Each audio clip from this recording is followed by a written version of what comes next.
একদা ছিল এক অহংকারী রাজা। তার রাজ্য ছিল সুন্দর, কিন্তু রাজা ছিল অত্যন্ত অহংকারী। সে নিজেকে সবচেয়ে শক্তিশালী, সবচেয়ে ধনী এবং সবচেয়ে বুদ্ধিমান মনে করত। তার এই অহংকারের কারণে রাজ্যের মানুষের জীবন দুর্বিষহ হয়ে উঠেছিল।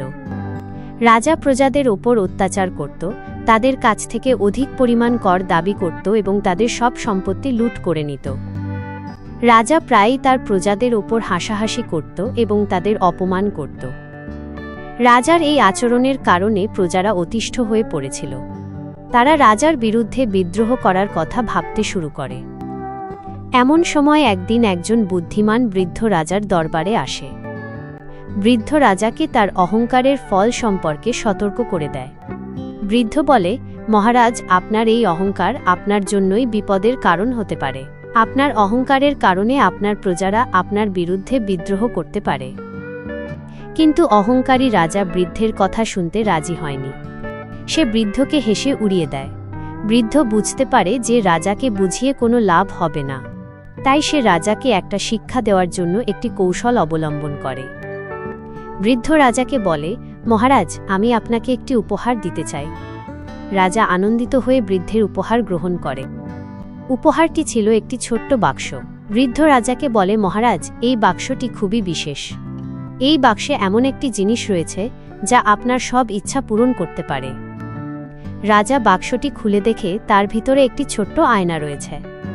রাজা আয়নায় নিজের মুখ দেখে অবাক হয়ে যায়। সে দেখতে পায় যে তার মুখ কালো হয়ে গেছে। রাজা ভয় পেয়ে যায় এবং বৃদ্ধকে জিজ্ঞেস করে, বৃদ্ধ, আমার মুখ কেন কালো হয়ে গেছে? বৃদ্ধ বলে, মহারাজ, আপনার মুখ কালো হয়ে গেছে কারণ আপনার মন কালো। আপনার অহংকারের কারণে আপনার মন কালো হয়ে গেছে। যতদিন পর্যন্ত আপনি আপনার অহংকার ত্যাগ করবেন না, ততদিন পর্যন্ত আপনার মুখ কালোই থাকবে। রাজা বৃদ্ধের কথা শুনে ভীত সন্ত্রস্ত হয়ে পড়ে। সে বুঝতে পারে যে বৃদ্ধের কথা সত্য। রাজা বৃদ্ধের কাছে ক্ষমা চায় এবং তার অহংকার ত্যাগ করার প্রতিজ্ঞা করে।